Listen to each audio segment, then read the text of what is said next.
r/ask Reddit. What company will die off with the baby boomers?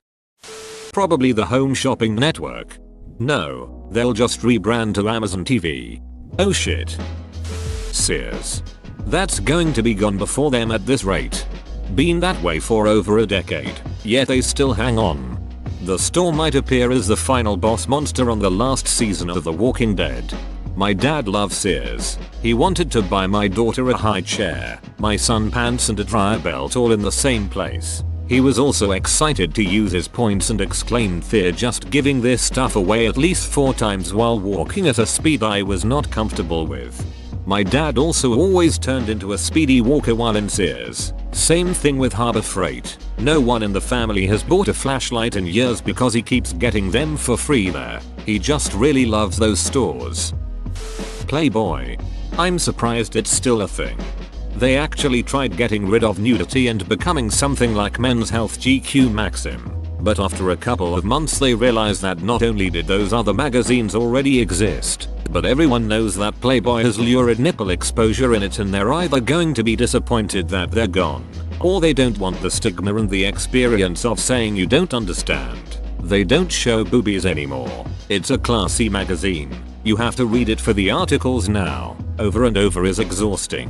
Which is kind of a shame because some of the best magazine articles in history have appeared in Playboy. They've never been afraid to be a little edgy or risque. After all, there were naked breasts plastered all over like 20 pages of the magazine.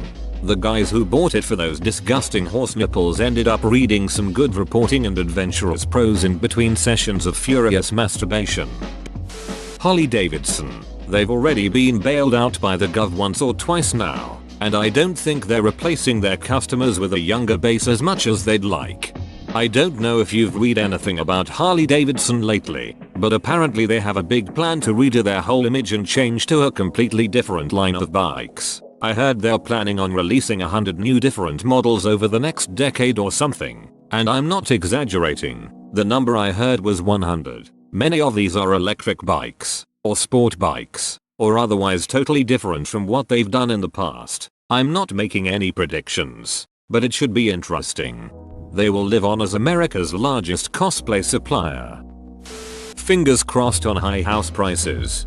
I hope it happens in the next 18 months because I'm about 24 months away from being financially ready for a house.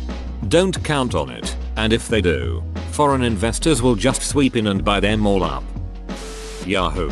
With no one left to accidentally set it as their default search engine, the advertisement plastered homepage will be left unused and slowly fade into internet oblivion. Well, Yahoo owns Tumblr, so maybe that will help them somehow. Yahoo was purchased by Verizon a few years back. VZ have rebranded it and AOL Earth. They're consolidating what's left. Yahoo Search may disappear, but Yahoo Finance isn't going anywhere. It's the only financial service that I've used that makes sense and provides enough functionality for me to use on a daily basis. Google Finance is a joke in comparison. Yahoo is so weird because they do some unrelated things. Finance, fantasy football, the best, but there's no coherent ideology and they don't really work together. The BBB. Working in retail, the BBB threats were always from older people.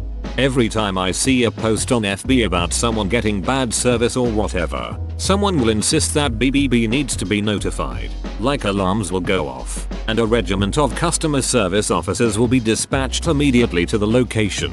We'll see how Tiffany down at the Buenbag feels about not honoring my coupon after she's dragged off in chains. It's because they have the word bureau in their name. People think it's official government. I never paid that much attention and made that same assumption until fairly recently. I'm 40.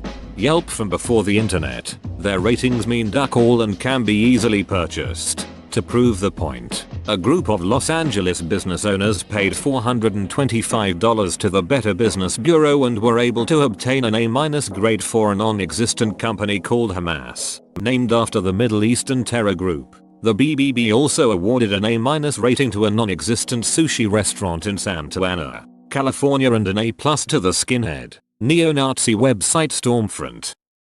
AOL. Piggybacking on my original answer with a new one. Reverse mortgages, I hope.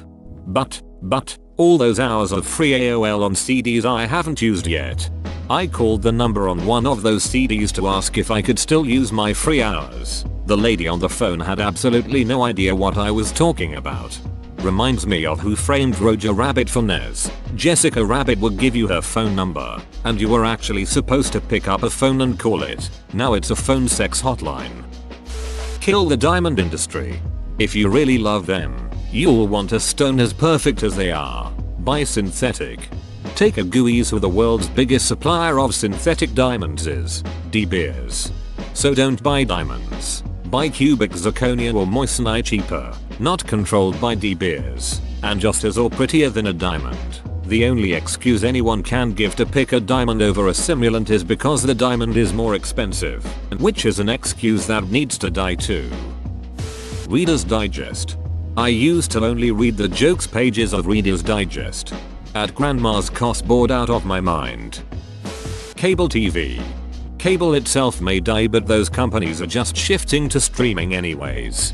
TV is switching from a standard cable subscription to instead numerous streaming subscriptions. Netflix, Hulu, Prime, HBO, NFL Sunday Ticket, Game Pass, etc. I think most cable cutters have at least 2+ streaming subscriptions at any given time. Netflix alone just doesn't cut it anymore. I have a feeling cost-wise it's going to end up being very similar to cable in the next 10 years.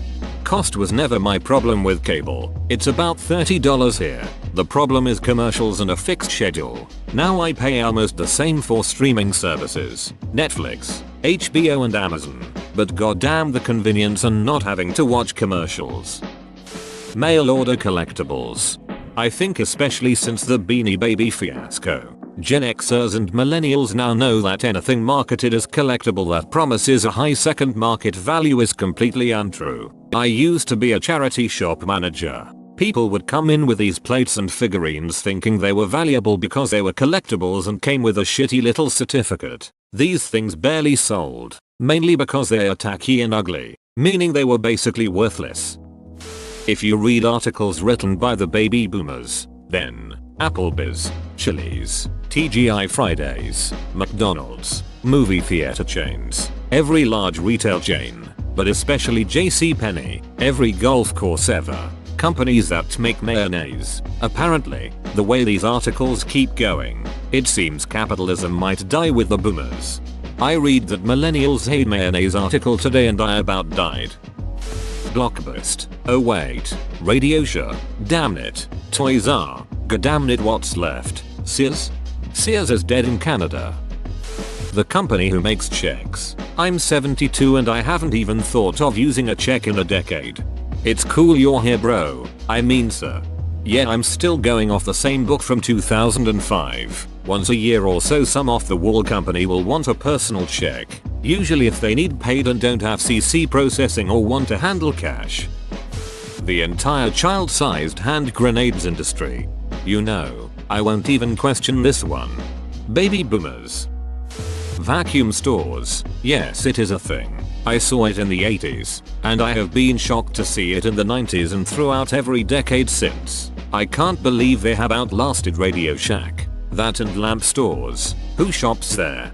Vacuum stores carry brands such Ricker and Miele that you can't buy at a regular store. Those vacuums are built like tanks and will last you a lifetime.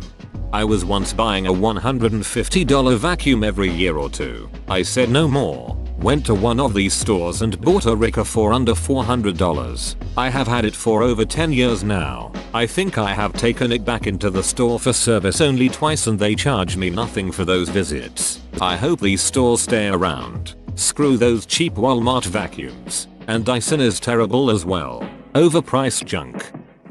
Kmart. I'm shocked they are still around, TBH. In Australia, Kmart is something completely different. They underwent a complete image rehaul a few years back and now it's hugely popular, especially for its cheap homewares. It's become a millennial mecca now. I'm no fan of big business, but credit where credit's due. Whoever was in charge of creating and launching their new image deserves an award. Except the dunce that moved the checkouts to the middle of the stores. They can get ducked. Holly Davidson, my fiance and I have pondered more than once about our generation's version of the midlife crisis impulse buy. Pretty sure it's a wall of retro video game consoles. Looks around room, IO. BBB aka Yelp for old people.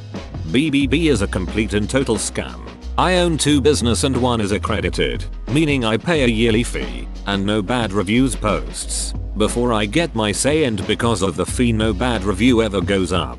My other business, not accredited, write a bad review, it stays up with my response, until they figure it out and the other party responds, or doesn't respond. I gave an unaccredited the other business and magically I have an A+ rating.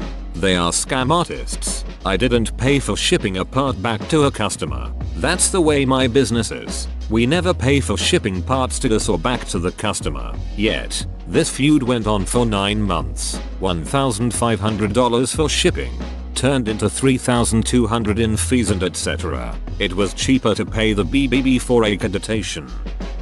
Those places that sell the second set of dishes, glasses, whatever they think it's important to buy for a wedding and never use. Tobacco in the United States. In 1992 at the University of Texas there were ashtrays built into the desks in some lecture rooms. Today you'll get tased if you smoke within 20 feet or so of a building entrance.